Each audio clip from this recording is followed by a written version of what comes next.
พิธีประกาศการจัดตั้งภายหลังโฮมกระทรวงแผนการและการลงทุนเข้ากับกระทรวงการเงินอิงตามหนังสือพิมพ์ประชาชนเพิ่นเปิดเผยให้รู้ว่าการประกาศจัดตั้งภายหลังโฮมกระทรวงแผนการและการลงทุนเข้ากับกระทรวงการเงินพิธีประกาศการจัดตั้งภายหลังโฮมกระทรวงแผนการและการลงทุนหรือว่ากพทเข้ากับกระทรวงการเงิน ได้จัดขึ้นในมื้อวันที่18มิถุนายนที่ผ่านมาที่สโมสรกพทโดยการเป็นประธานของสหายพลเอกวิไลลาคำฟ้องกรรมการกรมการเมืองศูนย์กลางพรรคคณะเลขาธิการศูนย์กลางพรรครองนายกรัฐมนตรีกระทรวงป้องกันความสงบมีคณะรัฐมนตรีคณะกรมแผนกการที่เกี่ยวข้องเข้าร่วม สหายสุขคำเพชรเฮืองบุญศรีรองประธานกวดกาศูนย์กลางพรรคได้ตั้งหน้าคณะรับผิดชอบปรับปรุงกงจักการจัดตั้งได้ขึ้นผ่านเอกสารสำคัญซึ่งมีบางเนื้อในสำคัญคืออิงตามการตกลงผลของกองประชุมกรมการเมืองร่วมกับคณะเลขาธิการศูนย์กลางพรรคกรมการเมืองศูนย์กลางพรรคตกลงแต่งตั้งสหายสันติภาพพรหมวิหารกรรมการศูนย์กลางพรรค เป็นเลขาคณะบริหารงานพรรคกระทรวงการเงินประธานประเทศออกลำดับแต่งตั้งสหายสันติภาพพรหมวิหารเป็นรัฐมนตรีกระทรวงการเงินอิงตามคำสั่งของคณะเลขาธิการศูนย์กลางพรรคว่าด้วยการยุบเลิกองค์คณะพรรคกระทรวงการเงินและองค์คณะพรรคกพทคณะเลขาธิการศูนย์กลางพรรคเห็นดีโฮมเอาการจัดตั้งหากฐานพรรค จำนวนสมาชิกพรรคขององค์คณะพรรคกระทรวงการเงินและองค์คณะพรรคกพทสร้างตั้งเป็นองค์คณะพรรคกระทรวงการเงินคณะเลขาธิการศูนย์กลางพรรคออกมติตกลงว่าด้วยการสร้างตั้งองค์คณะพรรคกระทรวงการเงินเห็นดีบ่งตัวแต่งตั้งคณะบริหารงานพรรคกระทรวงการเงินประกอบมี9สหายยิ่ง2สหายซึ่งมีรายชื่อคือ 1. สหายสันติภาพพรหมวิหาร 2. นางพรวรรณอุทาวงศ์ 3. สหายผู้วงศ์กิตติวงศ์ 4. สหายสุริวัฒน์สุวรรณจูมคำ 5. สหายนางเพชรสมรสอน 6. สหายอุบันสุพิดา 7. สหายผู้เขาคำวรรณวงศ์ไส 8. สหายวงคำแท่งวงทจักร 9. สหายอุตะแก้วแก้วดวงศิลป์เห็นดีบ่งตัวแต่งตั้งคณะประจำพรรคเลขาห้องเลขากระทรวงการเงินมีคือ 1. สหายสันติภาพพรหมวิหารเป็นเลขาคณะบริหารงานพรรค 2. นางพรวรรณอุทวงศ์เป็นห้องเลขาคณะพรรค 3. สหายผู้วงศ์กิตติวงศ์เป็นคณะประจำพรรค ในพิธียังได้แจ้งให้ทราบว่าโครงประกอบกงจักการจัดตั้งขันกรมและบุคลากรของกระทรวงการเงินใหม่นี้ซึ่งประกอบมี17กรมและ1ศูนย์มีดังนี้ 1. หองการ 2. กรมจัดตั้งและพนักงาน 3. กรมกวดกา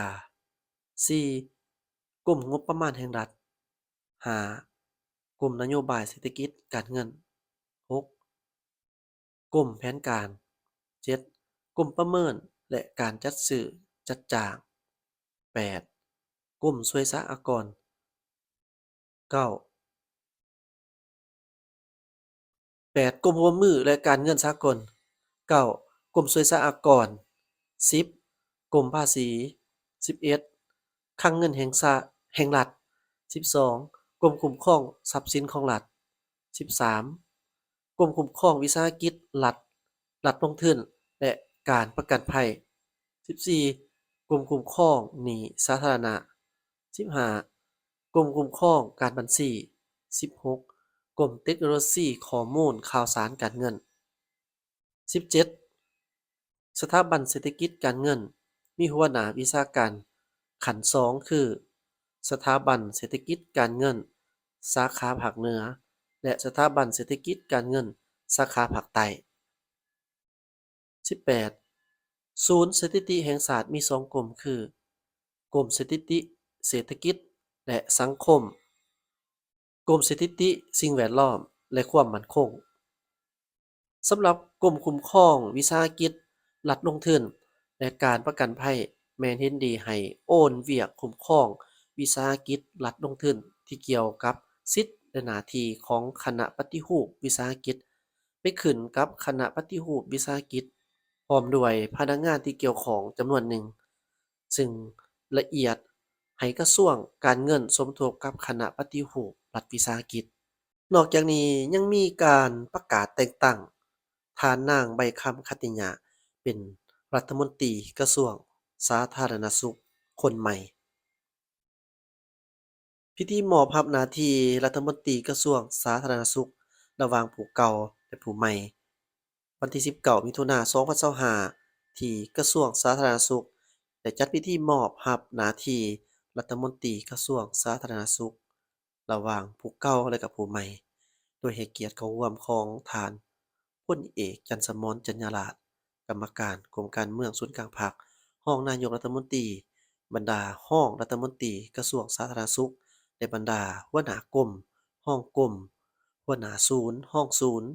คณะอำนวยการโรงหมอศูนย์กลางแผนกสาธารณสุขนครหลวงและหัวหน้าแผนกสาธารณสุขแต่ละแขวงก็เข้าร่วมอย่างพร้อมเพรียง ในพิธีดังกล่าวมอบให้ท่านปอดอกเตอร์บุญแฝงภูมิไรสิทธิ์รัฐมนตรีกระทรวงสาธารณสุขผู้เก่าเขารับอุดหนุนบำนาญได้มอบให้ท่านนางใบคำคัตติยะมารับหน้าที่ตำแหน่งเป็นรัฐมนตรีกระทรวงสาธารณสุขผู้ใหม่มาเบิ่งคณะรัฐบาลชุดที่เก้าประกอบมี13กระทรวงจาก17กระทรวงในชุดก่อน คณะรัฐบาลชุดที่เก้าท่านสอนไส้ศรีพันดรนายกรัฐมนตรีท่านพลเอกจันทร์สมรจัญญาราษฎร์รองนายกรัฐมนตรีท่านกิ๊กแก้วไขคำพิทูลรองนายกรัฐมนตรีท่านพลเอกวิไลหลาคำฟ้องรองนายกรัฐมนตรีและรัฐมนตรีกระทรวงป้องกันความสงบ ท่านเฉลิมชัยกรมสิทธิ์รองนายกรัฐมนตรีท่านท่องสฤษดิ์มั่งนอเมฆรัฐมนตรีกระทรวงศึกษาธิการและกีฬาท่านคำเจน วงศ์โพสี รัฐมนตรีประจำสำนักงานนายกรัฐมนตรีท่าน บ.เวียงค่ำ วงศ์หลารารัฐมนตรีกระทรวงเทคโนโลยีและการสื่อสารท่านสันติภาพ พรหมวิหารรัฐมนตรีกระทรวงการเงินท่านนางบุญค่ำวรจิตผู้ว่าการธนาคารแห่งสปปลาวท่านบัวคงนามวงศ์รัฐมนตรีหัวหน้าห้องว่าการสำนักงานนายกรัฐมนตรีท่านสอนไส้สิทธิผาไส้รัฐมนตรีประจำสำนักงานนายกรัฐมนตรีท่านนางใบคำคัตติยะรัฐมนตรีกระทรวงสาธารณสุขท่านนางสวนสวรรค์วิยาเกตรัฐมนตรีกระทรวงวัฒนธรรมและการท่องเที่ยวท่านโพไสย ไสยสอนรัฐมนตรีกระทรวงแรงงานและสวัสดิการสังคมท่านพลโทคำเลี่ยงอุทกไกรสอนรัฐมนตรีกระทรวงป้องกันประเทศท่านไพวีศรีบัวลำพารัฐมนตรีกระทรวงยุติธรรมท่านทองสวรรค์พรหมวิหารรัฐมนตรีกระทรวงการต่างประเทศท่านมะไรทองกรมสิทธิ์รัฐมนตรีกระทรวงอุตสาหกรรมและการค้าท่านลิ้นค่ำดวงสวรรค์รัฐมนตรีกระทรวงกสิกรรมและสิ่งแวดล้อมท่านงามประสงค์เมืองมณีรัฐมนตรีกระทรวงโยธาธิการและขนส่งท่านศินาวาสุภานุวงศ์สำนักงานนายกรัฐมนตรี